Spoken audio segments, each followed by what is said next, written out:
പിതാവിൻ്റെയും പുത്രൻ്റെയും പരിശുദ്ധാത്മാവിൻ്റെയും നാമത്തിൽ ആമേൻ. എൻ്റെ പ്രിയപ്പെട്ടവരെ, ഇന്ന് മെയ് 3 ഞായറാഴ്ച. അമ്മേ പരിശുദ്ധ അമ്മേ, അമ്മേ പരിശുദ്ധമേ, ദൈവമാതാവേ, കൃപാസനത്തിലൂടെ ഞങ്ങൾക്കും ഞങ്ങളുടെ ദേശത്തിനും അമ്മ മധ്യസ്ഥം തേടി തന്ന എല്ലാ അനുഗ്രഹങ്ങൾക്കും കൃപകൾക്കും ഞങ്ങളിപ്പോൾ ഹൃദയം നിറഞ്ഞ നന്ദി പറയുന്നു. അമ്മേ പരിശുദ്ധമേ, ദൈവമാതാവേ, 2004 ഡിസംബർ 7 ഉച്ചകഴിഞ്ഞ് 2:30 കൃപാസനത്തിൽ സംഭവിച്ച അമ്മയുടെ പ്രത്യക്ഷപ്പെടലിനെ കുറിച്ച് തിരുസഭയ്ക്ക് സമർപ്പിച്ചിരിക്കുന്ന പഠനരേഖകളുടെ മേൽ സഭാത്മകമായ പഠനം ആരംഭിക്കുവാൻ ഞങ്ങൾ പ്രാർത്ഥിക്കുന്നു. അമ്മേ പരിശുദ്ധമേ, ഭൂസ്വർലോകങ്ങളുടെ രാജ്ഞിയായ അങ്ങേയ്ക്ക് ഭൗമസംരക്ഷണത്തിനായി പ്രപഞ്ചപ്രകൃതിയെ തന്നെ തിരുസഭ പ്രതിഷ്ഠിക്കുവാൻ ഈ പ്രത്യക്ഷീകരണം വഴി ഇടയാക്കണമേ. പരിശുദ്ധമേ, ജപമാല മാതാവേ, സകല കൃപാസനം പ്രാർത്ഥനയോടും ചേർത്ത് ഞങ്ങളിപ്പോൾ പ്രാർത്ഥിക്കുന്ന ഈ കുടുംബത്തിന്റെ പ്രത്യേക നിയോഗം പറ മക്കളെ.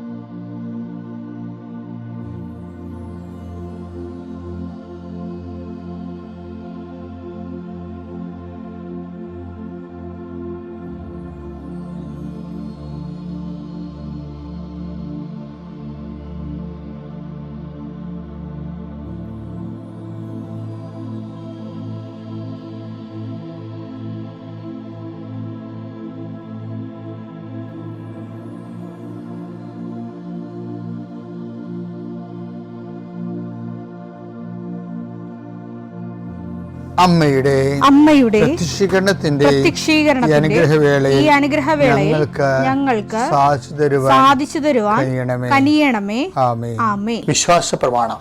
സർവശക്തനായ പിതാവും ആകാശത്തിന്റെയും ഭൂമിയുടെയും സൃഷ്ടാവുമായ ദൈവത്തിൽ ഞാൻ വിശ്വസിക്കുന്നു. അവിടുത്തെ ഏകപുത്രനും ഞങ്ങളുടെ കർത്താവുമായ ഈശോമിശിഹായിലും ഞാൻ വിശ്വസിക്കുന്നു. ഈ പുത്രൻ പരിശുദ്ധാത്മാവിനാൽ ഗർഭസ്ഥനായി കന്യകാമറിയത്തിൽ നിന്ന് പിറന്ന് പൊന്തിയോസ് പീലാത്തോസിന്റെ കാലത്ത് പീഡകൾ സഹിച്ച് കുരിശിൽ തറയ്ക്കപ്പെട്ട് മരിച്ച് അടക്കപ്പെട്ട് പാതാളങ്ങളിൽ ഇറങ്ങി മരിച്ചവരുടെ ഇടയിൽ നിന്ന് 3-ാം നാൾ ഉയർത്ത് സ്വർഗത്തിലേക്ക് എഴുന്നള്ളി സർവശക്തിയുള്ള പിതാവായ ദൈവത്തിന്റെ വലതുഭാഗത്തിരിക്കുന്നു. അവിടെ നിന്ന് ജീവിക്കുന്നവരെയും മരിച്ചവരെയും വിധിക്കുവാൻ വരുമെന്നും ഞാൻ വിശ്വസിക്കുന്നു. പരിശുദ്ധാത്മാവിലും ഞാൻ വിശ്വസിക്കുന്നു. വിശുദ്ധ കത്തോലിക്കാ സഭയിലും പുണ്യവാന്മാരുടെ ഐക്യത്തിലും പാപങ്ങളുടെ മോചനത്തിലും ശരീരത്തിന്റെ ഉയർപ്പിലും നിത്യമായ ജീവിതത്തിലും ഞാൻ വിശ്വസിക്കുന്നു. ആമേൻ. സുഖസ്ഥനായ ഞങ്ങളുടെ പിതാവേ, അങ്ങയുടെ നാമം പൂജിതമാകണമേ. അങ്ങയുടെ രാജ്യം വരണമേ. അങ്ങയുടെ തിരുമനസ് സ്വർഗത്തിലെ പോലെ ഭൂമിയിലും ആകണമേ. അന്നു വേണ്ടുന്ന ആഹാരം ഇന്ന് ഞങ്ങൾക്ക് തരണമേ. ഞങ്ങളോട് തെറ്റ് ചെയ്യുന്നവരോട് ഞങ്ങൾ ക്ഷമിക്കുന്നത് പോലെ ഞങ്ങളുടെ തെറ്റുകൾ ഞങ്ങളോടും ക്ഷമിക്കണമേ. ഞങ്ങളെ പ്രലോഭനത്തിൽ ഉൾപ്പെടുത്തരുതേ, തിന്മയിൽ ഞങ്ങൾ രക്ഷിക്കണമേ. ആമേൻ. നന്മ നിറഞ്ഞ മറിയമേ, സ്വസ്തി. കർത്താവ് അങ്ങയുടെ കൂടെ സ്ത്രീകളിൽ അങ്ങ് അനുഗ്രഹിക്കപ്പെട്ടവളാകുന്നു.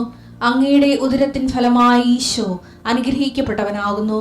പരിശുദ്ധ മറിയമേ, തമ്പുരാന്റെ അമ്മേ, പാപികളായ ഞങ്ങൾക്ക് വേണ്ടി ഇപ്പോഴും ഞങ്ങളുടെ മരണസമയത്തും തമ്പുരാനോട് അപേക്ഷിക്കണമേ. ആമേൻ. കർത്താവേ, നിന്റെ ഉന്നതമായ നാമത്തിന് സ്തോത്രം ചെയ്യുന്നു. കർത്താവേ, നിന്റെ വിശുദ്ധ പൗരോഹിത്യത്തെ മഹത്വപ്പെടുത്തണമേ. കർത്താവ്, ഈ പ്രഭാതത്തിലെ അങ്ങയുടെ മക്കളെ കാത്ത് കൊതിച്ചിരിക്കുകയാണ് ഈശോയെ.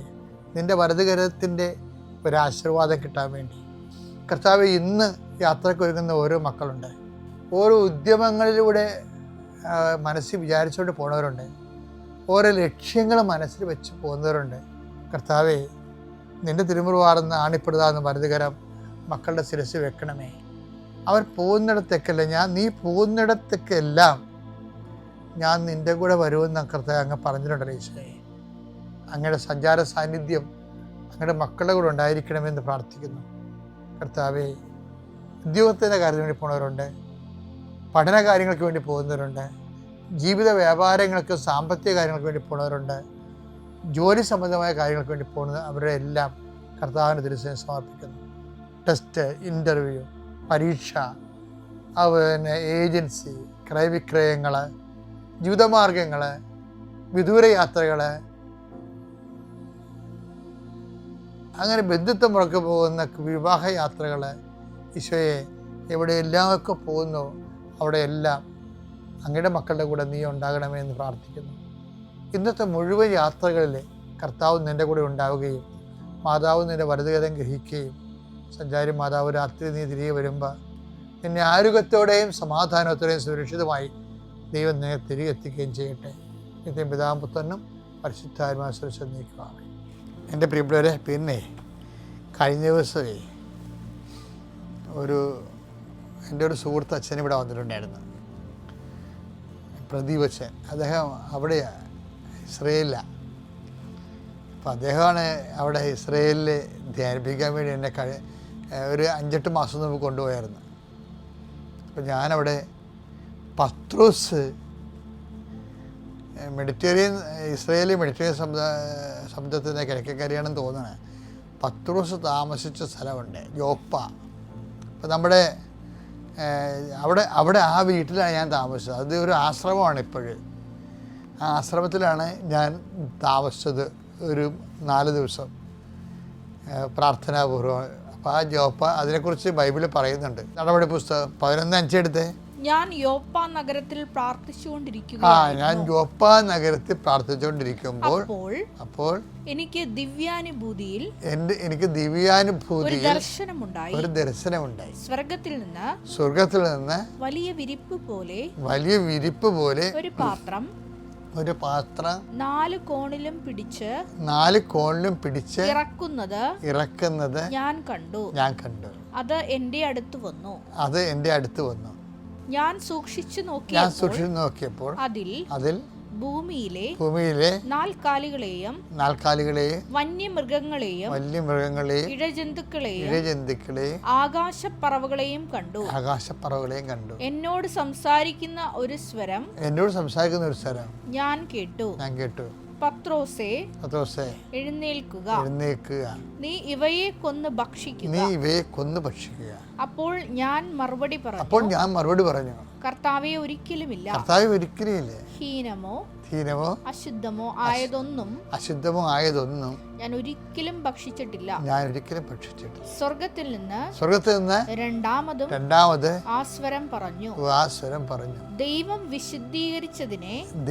വിശുദ്ധീകരിച്ചതിനെ നീ മലിനമെന്ന് വിളിക്കരുത്. ബൈബിളിൻ്റെ നിലപാട് കണ്ട, അതായത് ഇതിന് ശേഷം സംഭവിക്കുന്ന വിഷയം എന്താണെന്നറിയാമോ?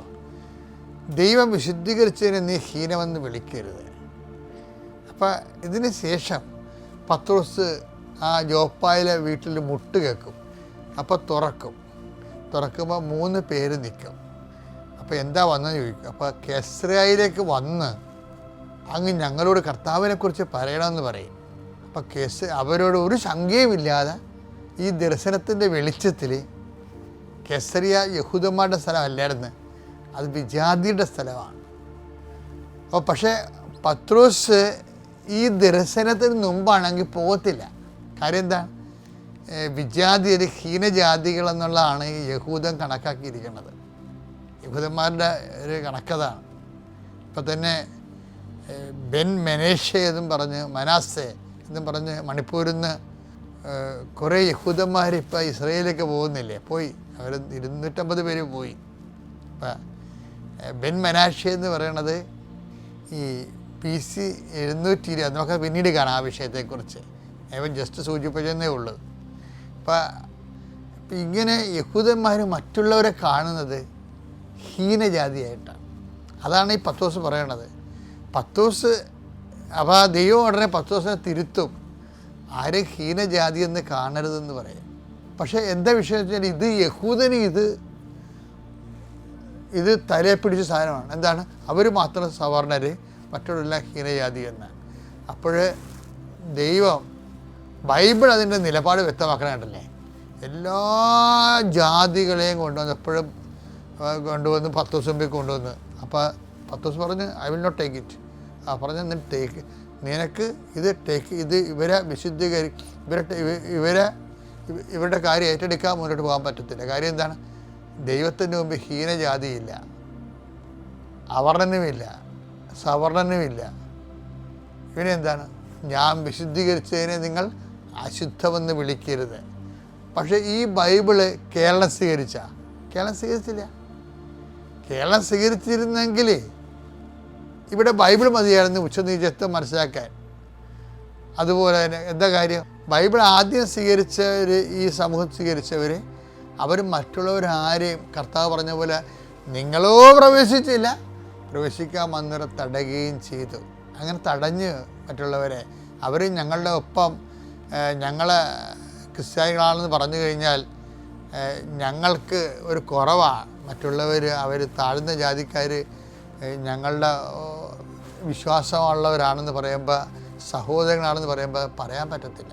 അങ്ങനെ വളരെ മൂഢജാതികൾ എന്ന് പറയാവുന്ന സവർണ തിമിരം ബാധിച്ച ആൾക്കാരാണ് ബൈബിള് ആദ്യകാലങ്ങളിൽ സ്വീകരിച്ചത്. അതിൻ്റെ ബുദ്ധിമുട്ടുകൾ കേരള സഭയിൽ വളർച്ചയില്ലാതിരുന്നതിൻ്റെ ഒരു നല്ലൊരു കാലഘട്ടമുണ്ട്. നല്ലൊരു കാലഘട്ടം. പൊട്ടിസുകാർ വരുന്നവരെ നമുക്ക് പറയാം, ഇവിടെ എന്നാ സംഭവം പറഞ്ഞാലും പൊട്ടിസുകാർ വരുന്നവരെ പരിശുദ്ധ പ്രവർത്തനമില്ല. അപ്പോൾ എന്തുകൊണ്ടാണ്? ബൈബിൾ സ്വീകരിച്ചവരെ അത് കൈമാറാനും മറ്റുള്ളവർക്ക് കൈമാറാൻ തയ്യാറായില്ല. പൊട്ടിസുകാർ വന്നിട്ട് പോലും ഭയങ്കര മറ്റുള്ളവർ വിശ്വാസത്തിലേക്ക് വരുന്നതിന് തടയാൻ വേണ്ടി ഭയങ്കര വിപ്ലവമൊക്കെ നടത്തി. നമ്മൾ കൂനംകുരിശെന്നൊക്കെ പറഞ്ഞ് വിപ്ലവം എന്ന് പറഞ്ഞാലും അത് വിദേശ മേൽക്കോയ്മയ്ക്കെതിരെയുള്ള ചെറുത്തുനിൽപ്പെന്നൊക്കെ പറഞ്ഞാലും ലത്തീൻ സഭയിലെ മത്സ്യത്തൊഴിലാളികൾ ഉൾപ്പെടെയുള്ള ആൾക്കാർ ലത്തീൻ സഭയിലേക്ക് വന്ന് ദൈവത്തിന് വേണ്ടി, ദൈവരാജ്യത്തിൻ്റെ എല്ലാ തരത്തിലുള്ള മത്സ്യങ്ങളെ പിടിക്കാൻ ദൈവരാജ്യത്തിൻ്റെ വലയിറക്കിയവർ വന്നപ്പോഴേ ആണ് ഇവിടെ പ്രശ്നമായത്. ആ ഒരു സഭയിലേക്ക് കൂട്ടുകൂടാൻ ഞങ്ങൾ തയ്യാറല്ലെന്ന് പറഞ്ഞാണ് കുറേ സവർണർ മാറി നിന്നത്.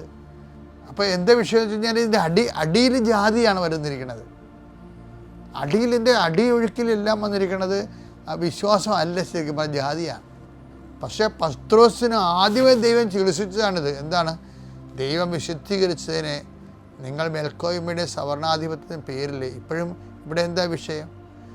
ആദ്യം ബ്രാഹ്മണരാണെന്ന് പറഞ്ഞിരുന്നവർ ഇപ്പോൾ ബ്രാഹ്മണരാണെന്ന് പറഞ്ഞാൽ പിന്നെ കർവാപ്പസി അവരൊക്കെ നടത്തുമെന്ന് വിചാരിച്ചുകൊണ്ട് ഇപ്പോൾ തിരിച്ചു പറയാൻ കണ്ടില്ലേ, ഞങ്ങൾ ലോസ്റ്റ് ട്രൈബ്സ് ആണെന്ന് പറഞ്ഞാൽ എന്താ?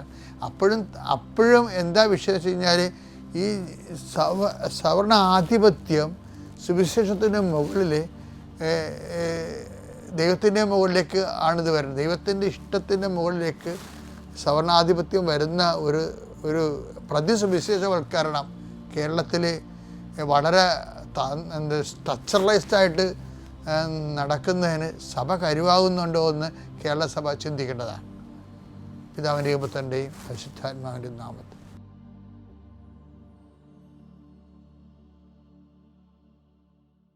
അത്യപൂർവ ദൈവാനുഭവങ്ങൾ ഇനി നിങ്ങൾക്കും സ്വന്തം. ഈ യൂട്യൂബ് ചാനൽ ഇതുവരെ സബ്സ്ക്രൈബ് ചെയ്തിട്ടില്ലെങ്കിൽ ഇപ്പോൾ തന്നെ സബ്സ്ക്രൈബ് ചെയ്യുക. ഈ വീഡിയോ ഇപ്പോൾ തന്നെ നിങ്ങളുടെ സുഹൃത്തുക്കൾക്ക് ഷെയർ ചെയ്തുകൊണ്ട് കർത്താവിൻ്റെ പ്രേക്ഷിതരാകുക.